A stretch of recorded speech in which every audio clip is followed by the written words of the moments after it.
For me, this investigation's been kind of like a roller coaster poker hand, where you start with pretty good odds. You figure, you're ahead, so you go all in, and then you watch your odds go up and down as the dealer deals cards. And as new evidence has come to light in the Calment affair after the first publication in December, and a lot of evidence has come out since then, the odds of the identity switch have oscillated quite wildly. But let me just recap what kind of evidence we had in the beginning, both for the identity switch hypothesis and against it. Initially, we just had these photos. I'll be talking about the visual evidence. Nikolay will talk about other kinds of evidence. And we didn't even know who is who here. Like, this photo was originally labeled as Jean, the mother. And we had the mother and daughter common photo, which didn't even have a label. It just said mother and daughter, who is who, which caused a lot of confusion. So we started with these photos, and then we observed similarities between Yvonne and the person who later was claimed to be Jean. And we had differential photos between mother and daughter. We could see different features. For example, the neck in Yvonne, the daughter, was longer and wider, and the jugular notch was located lower than in the mother. And this is the Highlander photo, I call it, because only one person could have survived to this age, and it has features actually closer to the daughter. In one of them is the jugular notch, then you have the neck muscles, which are nearly identical between Yvonne on the left and on the right, and the Highlander photo, the person in the Highlander photo. Then we have the chin, which is also very similar between Yvonne, Highlander, and the later photo of Jean that has come out only recently, in the last couple of weeks, actually. We also have the eye issue, which originally Yvonne had some extra skin flap over her right eye, which is also visible in the Highlander photo. And we had mild cross-eyedness, again, exhibited by both Yvonne, Highlander, and later with Jean. By the way, I have a poster downstairs with all these photos. If you want to, look at them in detail, feel free to do so downstairs. Also, we have the ears, another issue that is different between young John and old John, or whoever this person is. We see, here's a close-up, that the ear is definitely bigger in the old person, and moreover, it's rotated around the axis. These yellow lines are parallel. Now, of course, with aging, we know ears grow, so it's completely plausible that this could happen during the course of normal aging, but do they rotate? This is, to me, still an area of uncertainty. And also, there's another issue that the ear, after the Highlander photo, is located a little higher on the skull in the Highlander and the later. Yuri, stop for a second. Explain what the Highlander photo is and why it's called that. I called it a Highlander because only one person could have survived to this age. Like in the movie Highlander, there could be only one, so I'm sorry if that reference... So it's the third one? Yeah, the third photo here, you can see that in the photo next, the axis of the ear is a little higher, the green line. Again, this photo's in the poster if you want to look closely. Whereas the younger John, the ear is a little lower on the skull, and the blue lines are, aligned to the eyes, lips, and the chin. So again, maybe this could happen during normal aging, but one issue is that Jean had smaller ears to begin with, while Yvonne, young Yvonne, even as a child, had a big earlobe, and it seemed to be located a little higher on the skull. Of course, it's hard to differentiate between a child's skull, which will grow, and an adult skull. But, there's still, to me, some open questions about whether this is the same person. Now, let me just talk about the evidence against the identity switch. Most of it, actually all of it, that has come out after the media attention got people upset, really upset in France, and they have launched their own counter-investigation. They contacted the family, and the family provided a lot of new photos, photographic visual evidence, which they claim against the identity switch. One of them is the first card dealt by the dealer was this photo taken in 1946 or 47. That was a close-up. Here's the full photo of Jean. Here it is. Here she is on the right, which we could see is already a person with full white hair, which if this is Yvonne, she's 49 years old. Does a 49-year-old person can have all white hair? I mean, it's possible, just not very likely. And we know this photo is not from no later than 1947 because this grandma on the extreme left, she died in 1947. By the way, she is 83. This is Marie Biot. So if this is Yvonne, then she's much younger. If this is Jean, she's just 11 years younger than this person. Or if this is Yvonne, she's 10 years older than the person in the middle, Jean Biot, who is 39. Next. The next photo came out, and it is even more troubling because this is now 1937, as signed on the back, and we see also that John has all white hair. And maybe this, that photo is a black and white photo, but here's a color photo that shows... just to make sure that the audience understands, so one of the two people died in 1934. That's so right. This is definitely the one who died in 1997.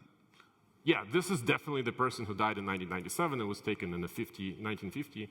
But I'm showing you that this originally colored photo shows that the hair is white, not light blonde, because black and white photo, you don't know. Maybe she dyed her hair blonde, but it's very unlikely that she dyed her hair gray just to look older. I mean, it's possible, but very unlikely.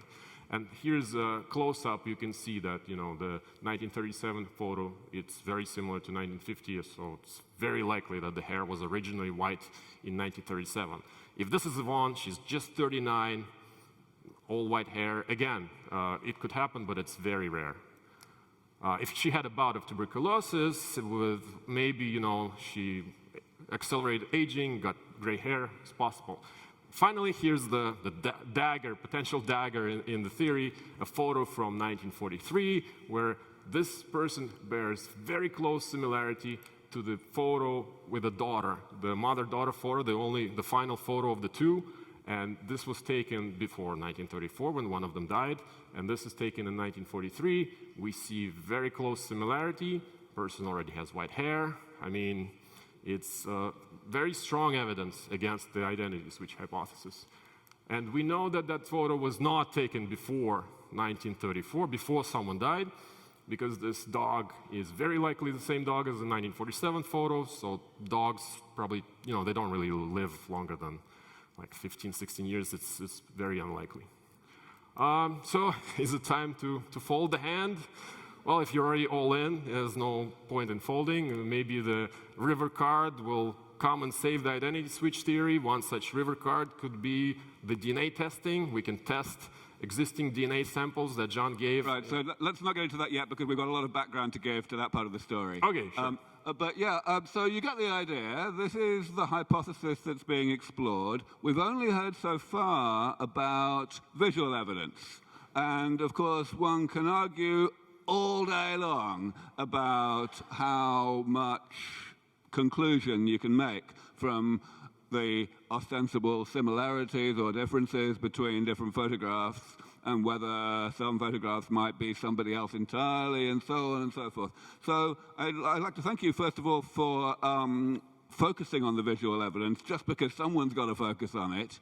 But I think one thing that I'd like to highlight at the beginning of this, and which I'll come back to when Nikolay comes on stage, is the fact that the eruption of this controversy has brought to light huge amounts of additional material that people looked for 20 years ago when they were looking at the possibility that Jean Calment really did live so long, and they didn't find it. So this really shows the power of what we might call citizen science, or at least citizen history, and I think that's really important. But Yuri, thank you so much. I just have one question for you before we go on to other things. How did you get involved in this study? Well, I heard it originally when it was published on Facebook by Nikolay. We were friends before this, Facebook friends. Yeah, we had a lot of stuff going down. So I was interested in it, reading through his presentation that he delivered to Russian Gerontology Society, and basically we had chatted online on Facebook about it, and I wrote a popular article about it, and blog, translated it to English, and then it got noticed by the press. And this has been going on for maybe a month or 3 weeks. And then when the press noticed, it attributed this as my theory, and this caused the falling out because Nikolay felt that he somehow was misrepresented by my articles. But I originally cited his work and attributed it to him. Good. Yeah, and so just to give a bit of the history of how this was publicized, another Russian gerontologist named Valery Novoselov presented this work not only at an important meeting of Russian gerontologists back in November, but also talked to various journalists about it, and it became a fairly big deal. And I worked then with Nikolay, whom you'll meet in a moment, to turn this into a publishable form, and it came out in Rejuvenation Research at the end of February, and since then the controversy about the whole thing has only intensified. So Absolutely. It's all good fun, and I thought it would be remiss not to have it featured at Undoing Aging. So thank you very much, Yuri, and we'll... Just very okay, quick point, I think that even if we end up validating Madame Calment's age, the work we've been doing would not be in vain, because this is what original validators, Michel Allard and Jean-Marie Robin, should have done 30 years ago. And to see that sometimes they make very silly mistakes, even now. They confuse Yvonne with Jean in the recent French TV episode. This is Jean-Michel Allard pointing to the photo of Yvonne and saying this is Jean at 40 years old. So I think when I just saw this, I was very surprised. These people who've been validating this woman for many years still cannot tell apart her from... Okay, anyone who would look at that and think it's the same person are... yeah. That's right. But if, for nothing else, I thought maybe this will be just entertaining, and I hope that you guys are having some fun. Of course, Madame Calment probably wouldn't be too amused, but she loved the publicity, she loved the attention, and her fame is probably right now at an all-time high. And maybe, just maybe, she actually did it on purpose. Maybe she played a trick, misrepresenting her daughter as herself to begin with to the journalist, like she did on this 1995 Figaro cover, putting the picture of Yvonne as herself, just to have some fun beyond the grave. And I hope we'll soon find out. Thank you very much. Thanks very much, Yuri.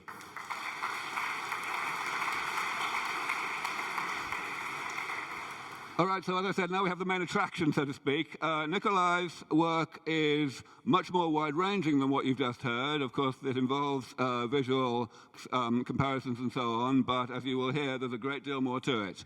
And just to make sure that you all understand the hypothesis we are exploring here, it is that the event that happened in 1934 was not the death of, at the age of 36, of Jeanne Calment's daughter, who was born in 1898, but rather the death of Jeanne Calment herself, who was born in 1875, and thus that the person who died in 1997 was in fact Yvonne at the age of 99, and not Jeanne Calment at the age of 122.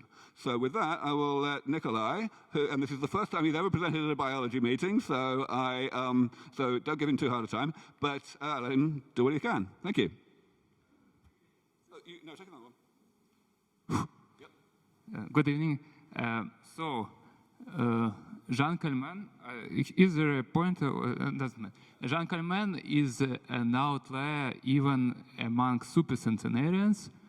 Here, orange curve is survival curve in days of after the age of 110 of members of International Database of Longevity, 80 persons who were born not later than the year of birth of Jeanne Calment, 1875.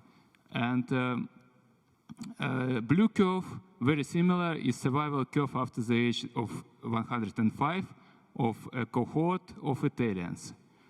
And these curves are similar, and they are consistent with constant mortality force. So approximately half of the population dies every year. But you see that Madame Calment behaved differently, and her result is hardly reproduced by simulations. Here's some simulations similar to other centenarians or semi-centenarians, but not to her. So basically, Nikolay, what you're saying is that you would expect that you would get the oldest survivor of a cohort of maybe 5,000 people to live that long following after the age of 122, after the age of 110, but in fact, the cohort in question was only of size like 80, or something like that. Yes, 80% is yellow curve, just like in International Database of Longevity. And her validators, Rabin and Tallard, they explained her extraordinary longevity by exceptional genetic inheritance randomly accumulated within the social group of craftsmen and shopkeepers in Arles in their paper in Science, Oldest Human.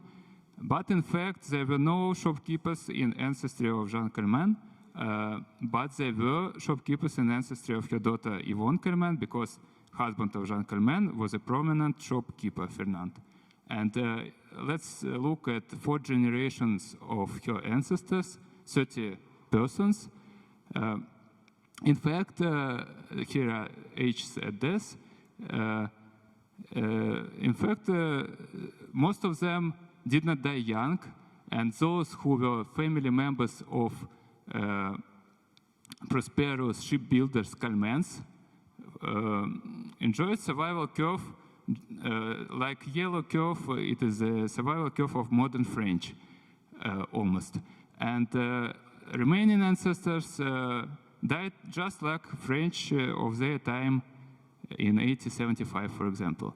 But I think that not genes, but environment explained the average, the relative longevity. And none of them lived till 95, so nothing else extraordinary here. Here is Valery Novoselov, who inspired my study, and he expresses doubts in the age of this 300 years old guy because of his clinical phenotype, and also he expressed doubts in phenotype of Jean Calment, though she is golden standard of age validation and as one of the most studied supercentenarians. And Kirkwood suggested that the only way she could be a fraud is the identity switch with her daughter Yvonne, who officially died in 1934. But he said that we should banish such thoughts from our minds.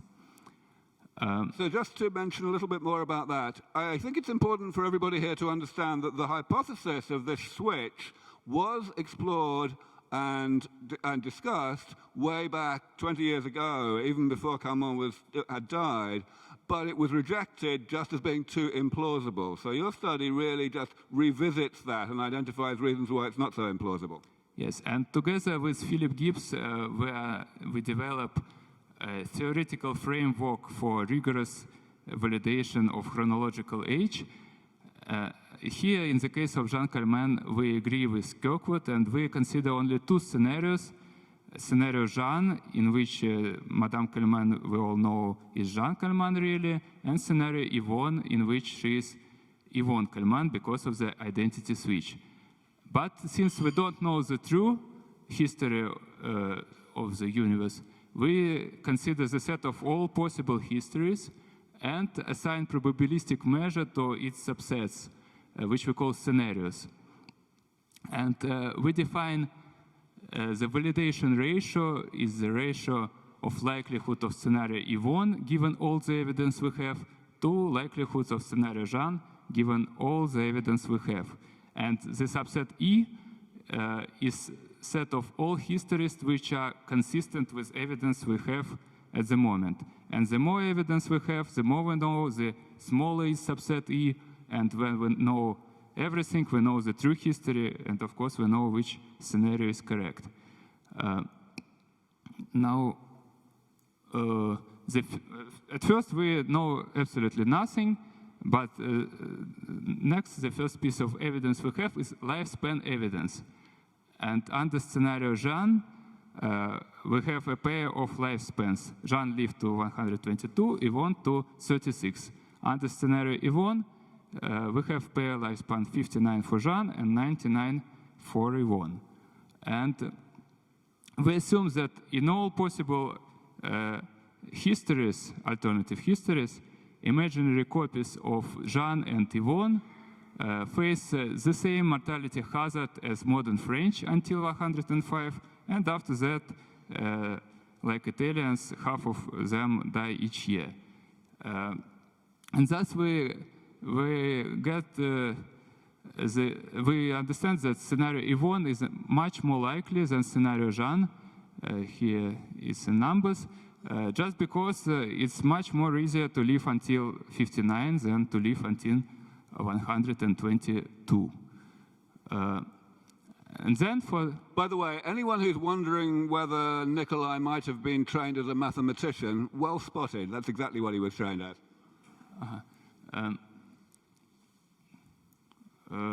For the remaining evidence, it will be convenient to break it down in individual pieces of evidence, which are independent. It's important to break it into independent pieces.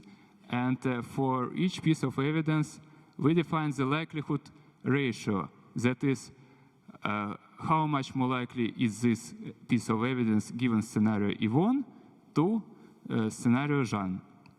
And we will need the following lemma, which is easy consequence of Bayes' theorem, that our validation ratio is just a product of all these likelihood ratios for evidence, pieces of evidence we have, and the prior lifespan evidence from the previous slide.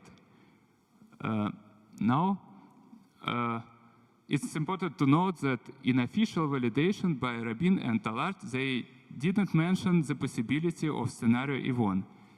Why? Probably they thought that memories of Madame Calment about her early childhood, which she told them, were completely inconsistent with scenario E1 because E1 couldn't know such details.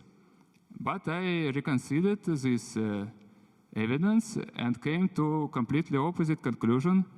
There was a clear pattern of statements which were much more consistent with scenario E1 than scenario Jean.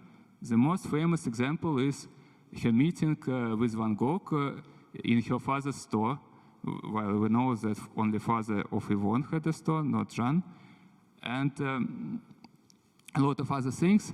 For example, validators missed some documents, some censuses, and they didn't know that Jean Calment changed the address with her family when she was about 10 years old.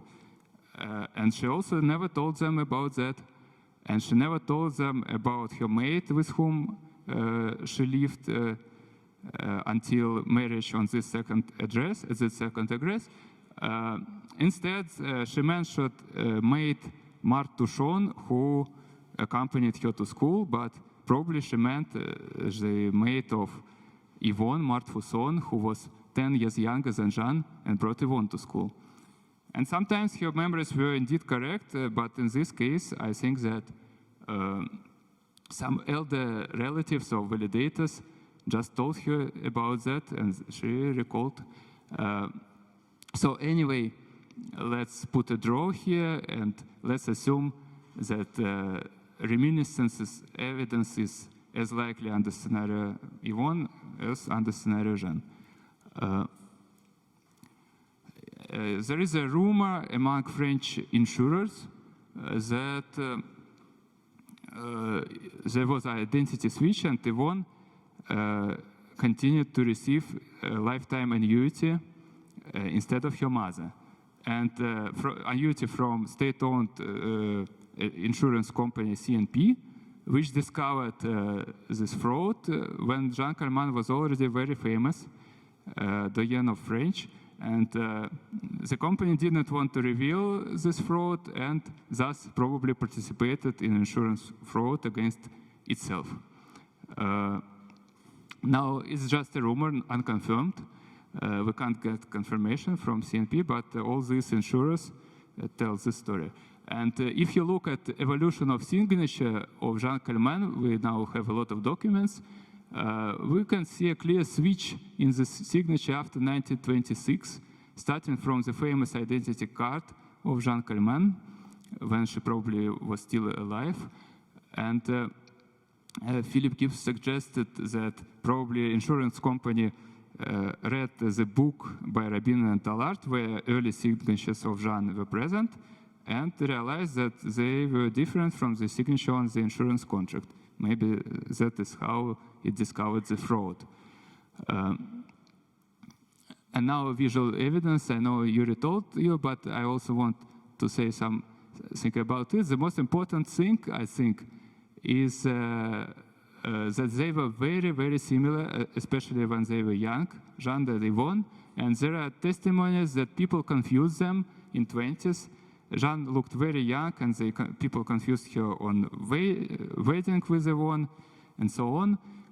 And that is probably because Jean and Fernand were double second cousins, and Jean and Yvonne were more similar than average mother and daughter.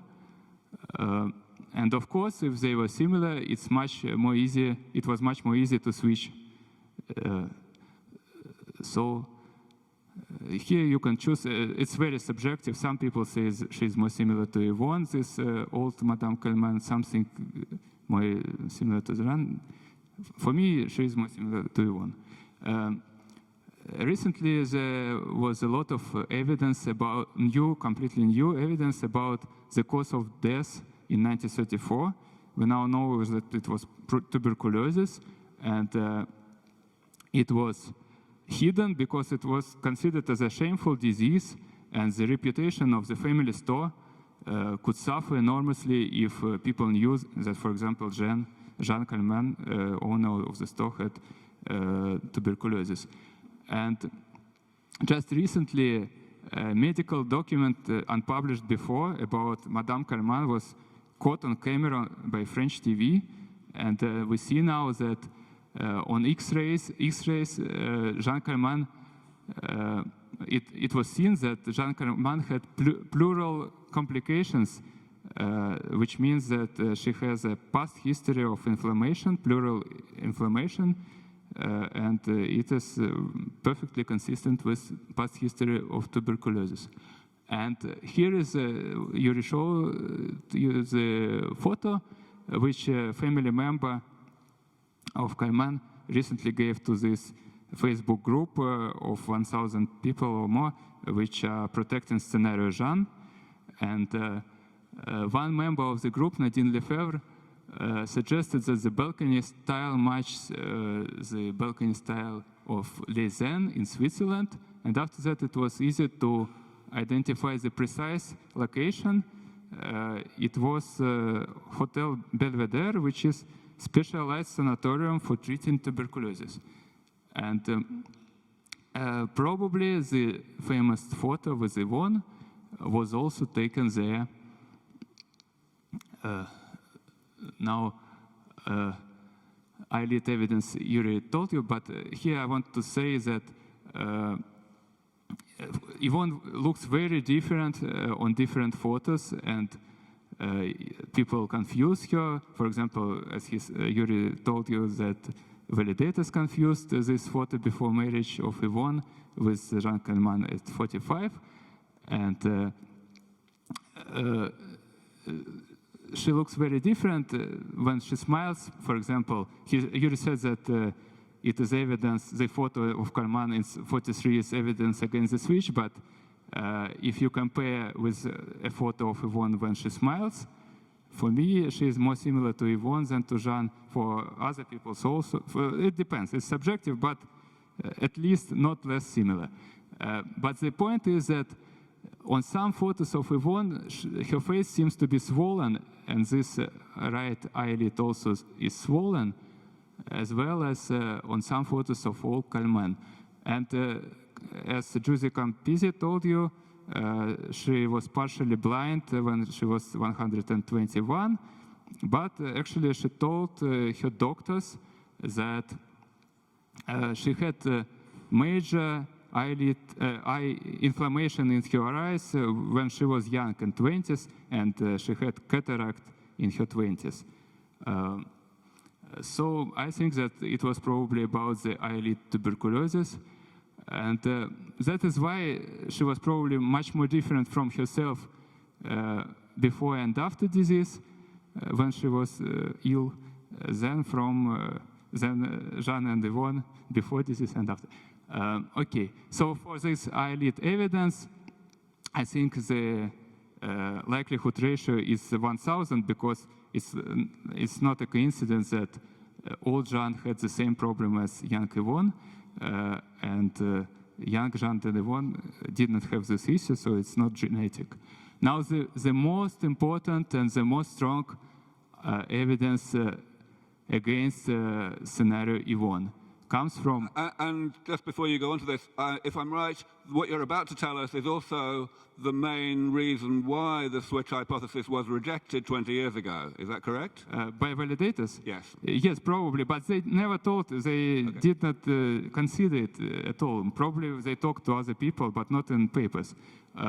And this evidence comes from residents of Arles, who say that the family was well known in Arles, and the funeral was public, and which was completely impossible, and what could be a motive for that? But given all the evidence we have, it is not hard to imagine a scenario that Jean was secretly ill, seriously ill in Lizen, and she had to show up from time to time in Arles, probably to sign some documents, for example, sale of her parents' apartments, or this insurance company document or something else. And when Yvonne, probably she changed her haircut, hair color is no problem.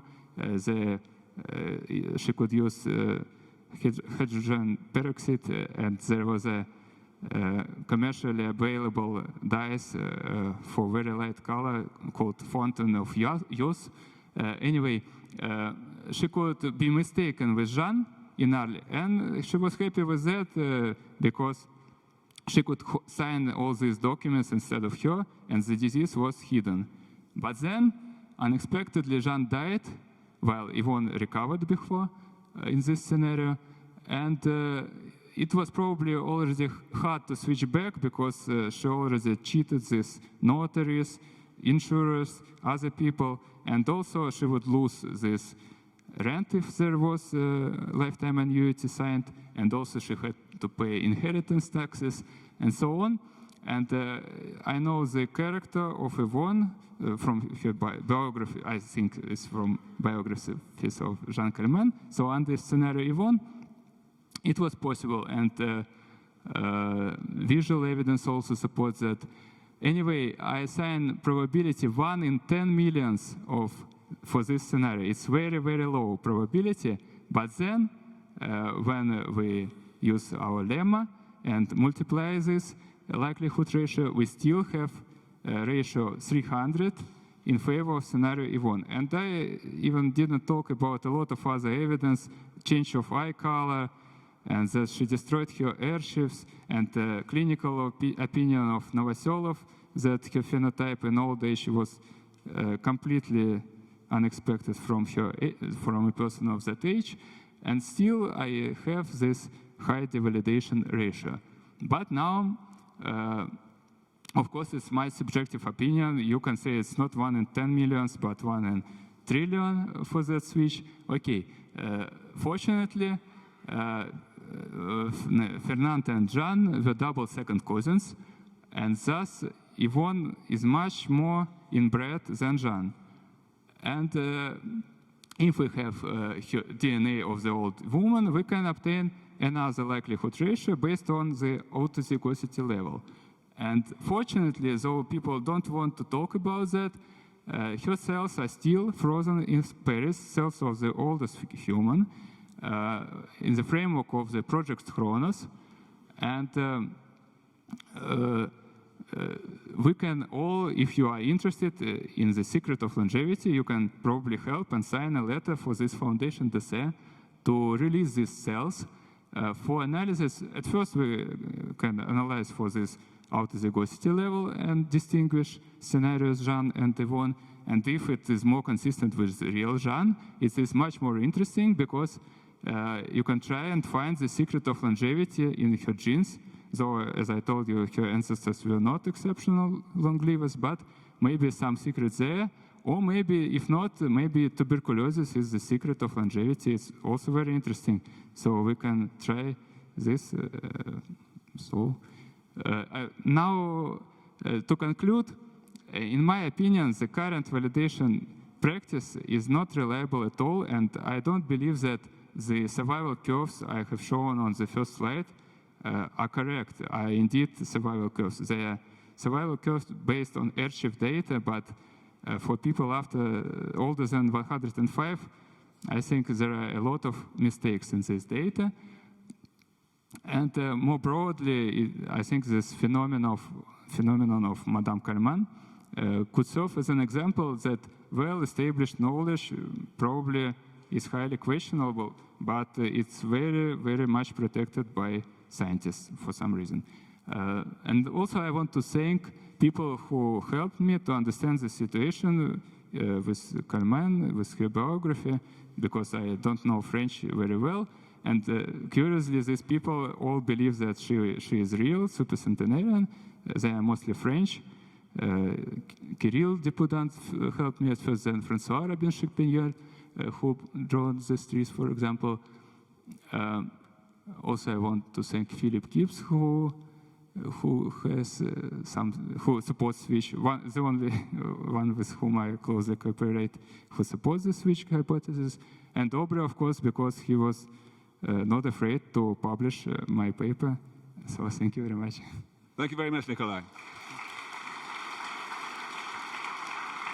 All right, so of course, so I'm hoping that quite a few people would like to ask some questions. So I'd like Yuri to come back, please, and just I'll run this, and we'll see what people want to say. But let me first of all just, can you put that last slide of Nikolay's back on, please, because I want to say a few more words about. Thank you. In case he went a little bit too fast, the key thing here in terms of determining whether a switch occurred is that because of this inbreeding, Yvonne only had 12 great-great-grandparents, whereas Jan had the usual 16. And this is something that provides the most cast-iron evidence you can possibly imagine from very straightforward DNA analysis to show which one is which. Of course, you've got to show that the DNA sample that you're looking at was someone in that family, but there are sufficiently close relatives still alive that that's actually also a relatively straightforward thing. People who didn't know about the presumed availability of this sample were actually originally talking about the possibility of actually exhuming the person who died in 1997, which of course is something that we can imagine family members would be rather opposed to, and indeed a lot of people would be opposed to it for other reasons as well and think it was just not an important enough question. So it's very important indeed, to me anyway, that the availability of this sample has come to light. And I think it's actually also important to recognize how scandalous it is that the availability of this sample actually got forgotten. Many of you may not know that Yves Christin, the guy who wrote this thing in 1995, is one of the most prestigious scientists in the whole of France. He used to run IPSEN, which is, of course, a very prestigious institute in France. And he wrote this in a very high-profile place. It was in a letter in Le Figaro, right? So, a very high volume. It was the same figure with this photo in sanatorium, but without background. Okay.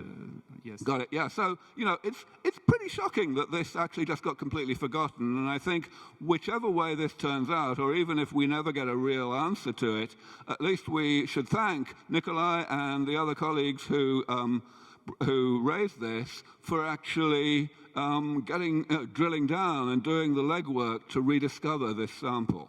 Of course, what we would like, as Nikolay just said, is that the sample shows that Jeanne really was Jeanne and died at 122, because the kind of analysis that could be done now, including, of course, epigenetic analysis on a blood sample, presuming that it's been well preserved, is far more sophisticated. Not only the analysis itself, but also, of course, comparison with libraries of other people as a way of identifying potential new information. I'm not going to say that the information will tell us the fountain of youth, but it might definitely give us some cool ideas for new experiments. So I think that's really important. And as Nikolay mentioned, there is the idea going around of actually kind of, gently persuading Fondation d'Orsay, which is a fairly prestigious institute in Paris, to release this sample. This would involve some negotiations because the samples were originally isolated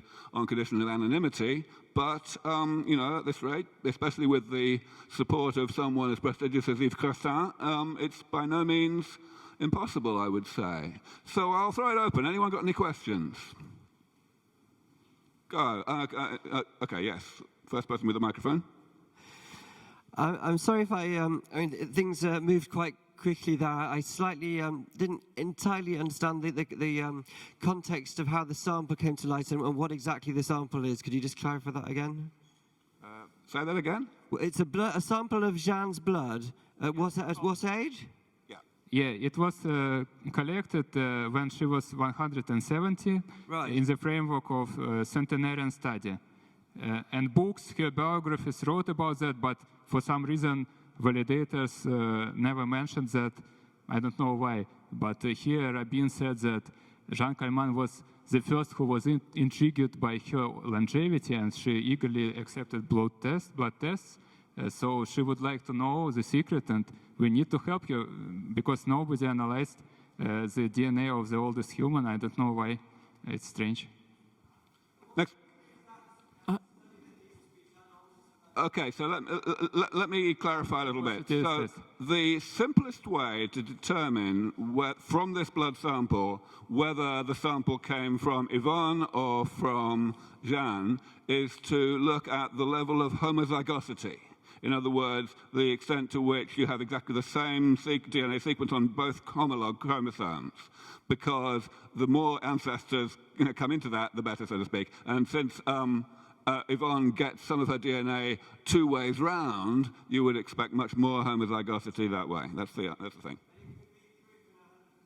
Oh, really 100%? Yeah, I mean, this kind of level of difference, double second cousins, is ridiculously rare. First thing I wanted to say was thank you so much for the detailed modeling work. It's been really interesting. Wanted to say that maybe in future talks we could include stuff like introductory probability, like what sample space and stuff like that for biologists. But actually wanted to You can blame me for that. I said don't get too mathematical with this audience.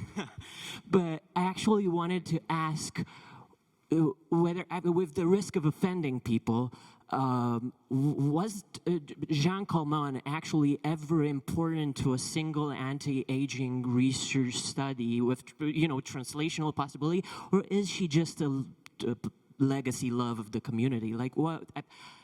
Yeah. Sorry, why is it important, or what? Yeah. Why is this issue of Jeanne Calment important? There are several levels. First, it's interesting to know why the oldest human achieved this goal. It was the first thing for me. And but now I think that she is not the oldest human, and so the problem is the validation of supercentenarians. So we think that people are supercentenarians and analyze their DNA and so on. And turns out that probably most of them are just fake. For example, she is the golden standard. In this field is important, but I said it's general phenomenon that some established facts are questionable, but nobody questions them. So it's just example. To add to that, if we just take validation out of the equation for a moment, the logic of this really comes down to the fact that in order to, I mean, there is a certain degree of heritability in longevity, and indeed there's more heritability in extreme longevity than there is in average longevity. So, if you like, it makes sense to study supercentenarians who get to 110, even though there are so many fewer of them, like 0.1% as many, than centenarians, simply because their genome is likely to be, in a certain sense, more perfect. There's going to be a better signal-to-noise ratio. And therefore, the same applies if you compare, one person who made 122 versus 1,000 people who made it to 110. But now we have noise of frauds. Just mistakes. Yeah, right. So other type of noise. Any other questions? Yeah, from me first.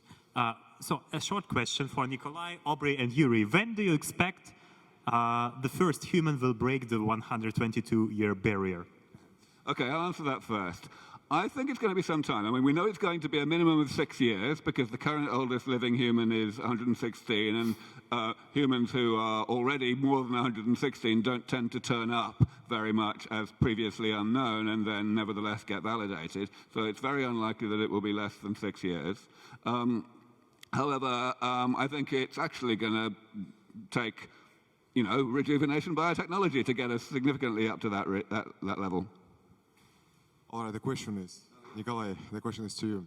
So have you tried to find information about those people who were trying kind of practices in China and lived more than 200 years old, like to validate this information? You know what I mean, this Tibet and this Buddhism practices. I have showed only 300 years old guy from Nepal, but I don't know the language, but I suspect that they are also not true. I mean, I think this is a good point here because the validation of Jeanne Calment was done while Jeanne was still alive. And in fact, when I think she was like 117, 118, something like that. So she wasn't totally off the scale at that point. I think she was probably already just about the oldest person ever, but only just. And for sure, if she had carried on living and not died until, let's say, 2005, at the age of 130, then the people who had become convinced that she really was born in 1875 would totally have been the first to say, we've got to look harder at the evidence. Because everyone knows that the probability goes down by at least a factor of 2 each year. But maybe in China it's different, but we have no evidence at all, so it's 50-50. I don't know. Right. Thanks. Any more?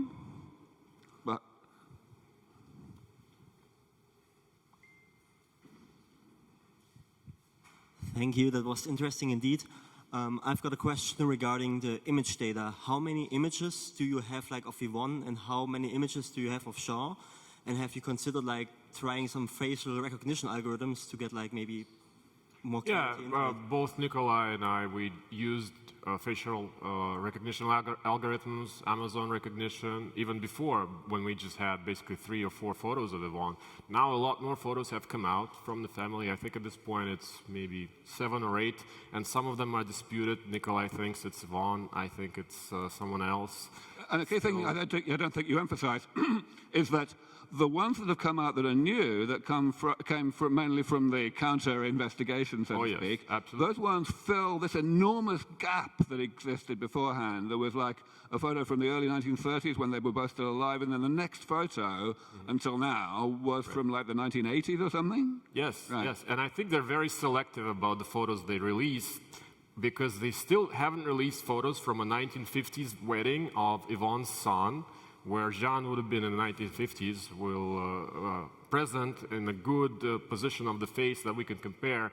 The shots they release, they're very partial and muddy, so you can't really differentially tell.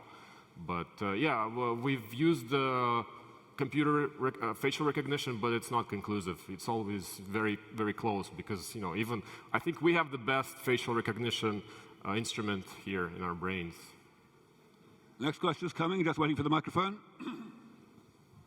Yeah, just a brief one. Would you be interested in doing a small study on people that provide images and whether they have their ears turning throughout their lifespan?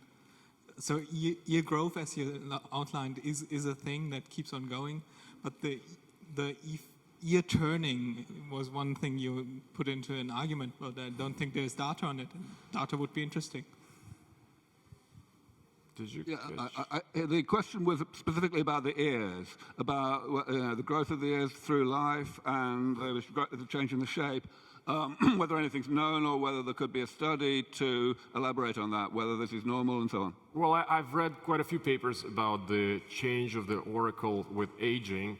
And there are some average numbers about ear growth.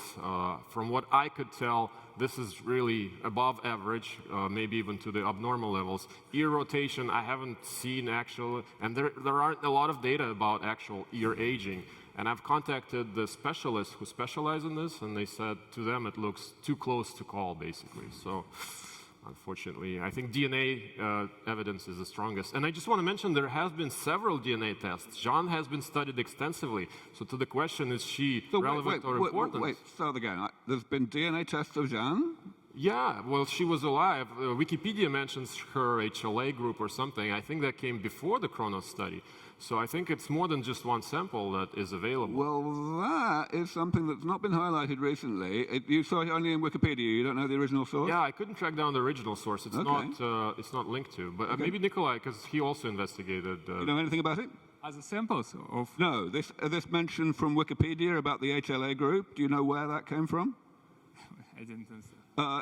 Yuri was saying that in addition to the blood sample at Dosay, that there was a mention in Wikipedia that the HLA group... yes. In Wikipedia, HLA group probably... Do you know was it sourced? Was there any reference? No source. When you start digging Jean Calment, it's all completely understandable, completely. So probably her doctor from this report, who hides her thesis, her memoirs, probably she took her samples and sampled her DNA for some alleles, but she doesn't talk about that, so it's all mystery. Any other questions? I take one question, actually. How would one be able to separate someone who is 122 from 100 biologically? Because as people who live to 122 obviously age slower. You can only age to a certain point. How would you be able to determine? Well, of course, the DNA doesn't change, right? So this is the whole point. This is why centenarian studies so often look at the children of centenarians rather than at their physiology, because the children can actually have negative controls that they can be compared with. Right there. Yeah, so this is for Nikolay. So I'm curious about what's next for you. Are you interested in pursuing this more for other supercentenarians? Because at the minimum, I think you shed light on the fact that other supercentenarians. Do you want to continue this with more people? Actually, not much. I actually looked at several, and yes, they are very questionable. For example, I think Mortensen is identity switch also, and Knaus could be just a little bit younger by 5 or 4 years, but it's a lot of job. Even with Jean Calment, I didn't expect to spend so much time for that. It's very difficult. It would be helpful to develop some objective method, some radiocarbon or something else to measure age directly. But otherwise, it costs a lot of time. So it's detective work. Probably some team should be built and look at several examples and find out what is the percentage of fraud depending on age. Of course, it rises with age enormously. After 200 years, nobody doubts that they are almost all of them are frauds. So where is the point of? Okay, thanks. Any last question? I think we can have time for one more, if there is any.